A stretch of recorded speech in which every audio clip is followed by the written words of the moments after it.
El cine Mercurio.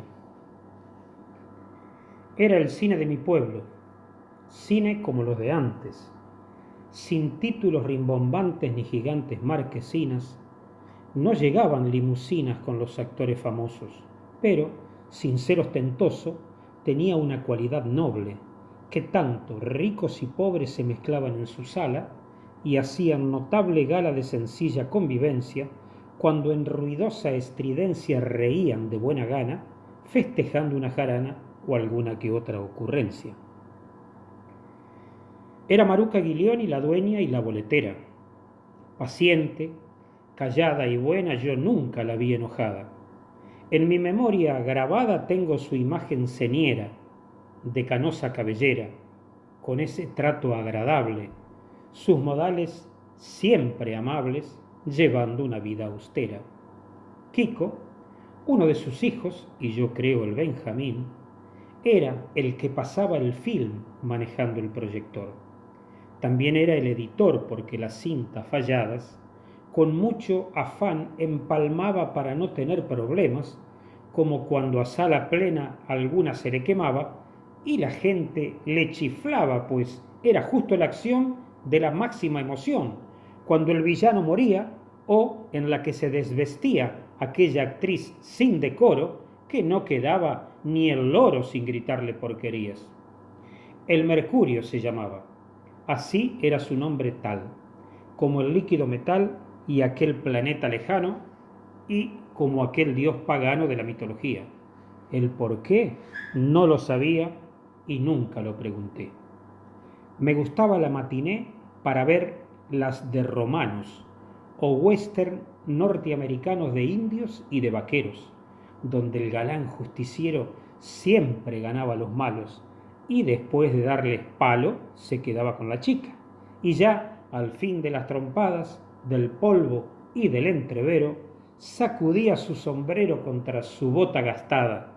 Aquí no ha pasado nada, decía con su sonrisa, y caminando sin prisa hacia el salón se alejaba. Recuerdo las de Tarzán, por la jungla, entre las lianas, con su bella amada Juana y la mona que tenía. Mil peripecias yo hacía tratando de remedarlo, pero al revés de lograrlo, de tanto intentar macanas, no me quedaba ni sana el alma por los raspones, y caídas a montones sufría por trepar ramas. Estaban las de Cantinflas y en el cine nacional Luis Sandrini y la Marjal, por nombrarles lo mejor, los 5 del buen humor, y en comedia musical las de Palito y Leodán que nos hacían cantar, Sandro, la nota sensual, y la genial Isabel que al desprender un bretel ya te hacía suspirar. De propaganda en la puerta había 2 cartelones, indicaban las funciones y a qué hora comenzaban. No había hall de recepción donde pedían la entrada, y como no había numeradas, la silla y la ubicación de elegirla era cuestión cuando a la sala pasabas. Era la boletería, recortada sobre el muro entre sombrío y oscuro, un pequeño ojo de buey. Como marcaba la ley, el ticket estaba sellado, con los impuestos grabados por orden del municipio.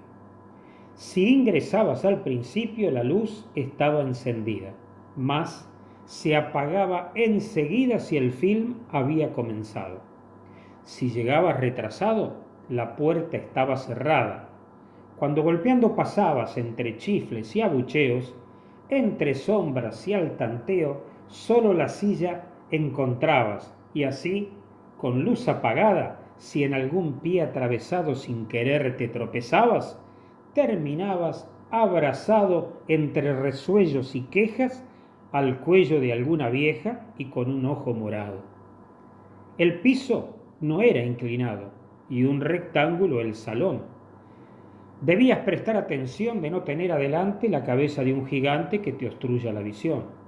No había refrigeración y, aliviando los calores, algunos ventiladores en las paredes estaban que famélicos giraban y, al revés de lo deseado, con aquel aire viciado más y más te calentaban. No quieras ni imaginar la sala de proyección, que antes de dar la función se parecía a un hornillo y ya en plena filmación, Kiko estaba en calzoncillos. El lugar para sentarse eran sillas de madera que formaban una hilera unidas por el respaldo, por medio de un tablón largo que las hacía inamovibles. Las butacas rebatibles eran solo algunas pocas, y al que le toca, esa era la premisa. Tenías que pasar deprisa y medio te zambullías, porque aquel que atrás venía te la podía ganar. Estaban bien acolchadas, de apoyabrazos mulidos y, como estaba sabido, porque eran las mejores, para personas mayores se solían reservar. Siempre para el intervalo con los minutos contados, salíamos apurados a buscarnos qué comer. Nada había que temer, aunque luz no había ninguna, solo el brillo de la luna y algún titilar de estrellas. Debíamos seguir las huellas de las ruedas de algún carro, tratar de evitar el barro, cosa de no resbalar, y con algún hueso roto no tener que terminar. El boliche se encontraba a una cuadra y en la esquina. Los parroquianos estaban, algunos con su cuchillo, bajo una luz mortecina y el humo del cigarrillo. Gauchos de barrios cercanos o de otra localidad, que venían a maciar por motivos tal o cuales, trabajadores rurales y algún que otro viajante que en su viaje itinerante dormía en alguna pensión y no perdía la ocasión, para no estar aburrido, de ir a jugar un partido de truco, tute o chinchón. Afuera desencillaban y dejaban el recado junto a su caballo atado a un árbol o al alambrado. Había que tener cuidado con aquella caballada y no pasarles muy cerca para evitar las patadas. Sándwich de mortadela o de salame con queso, por unos escasos pesos, Raticelli nos vendía. Algún otro prefería un sándwich de milanesa con mostaza o mayonesa y alguna gaseosa fría.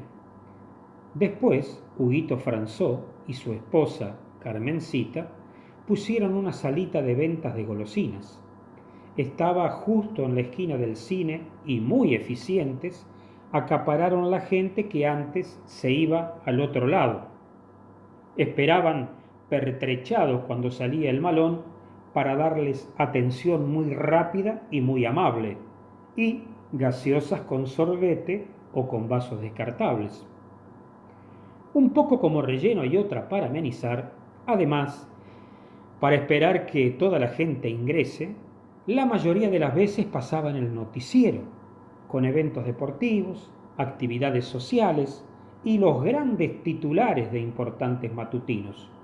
Los sucesos argentinos, nombre del cortometraje, y al comienzo del rodaje hacía su entrada triunfante un caballo impresionante que un gaucho hacía abalanzar con música militar y títulos rimbombantes.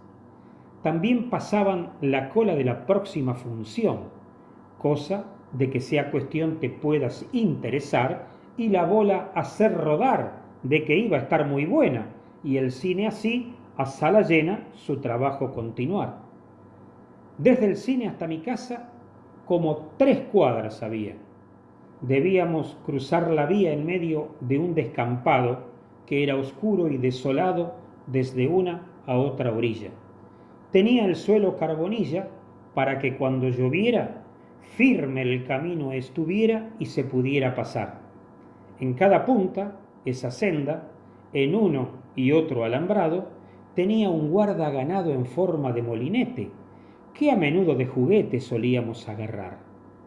Y esto que aquí hago mención se ha grabado en mi memoria como la criolla versión de la puerta giratoria.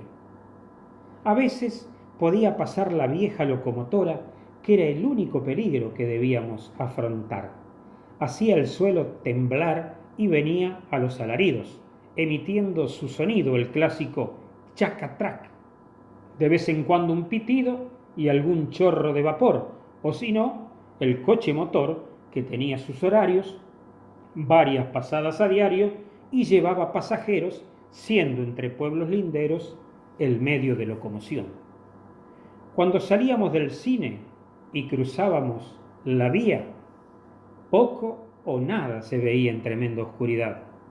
Y si por casualidad también había llovido, nos poníamos detrás de alguno que precavido la linterna había traído para el camino alumbrar.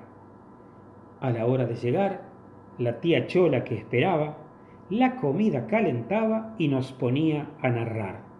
Preguntaba el argumento y la trama de la acción, y en esos gratos momentos, y ya como colofón, cerrábamos el telón y todos, medio dormidos, nos íbamos sin hacer ruido, dando el fin a la función.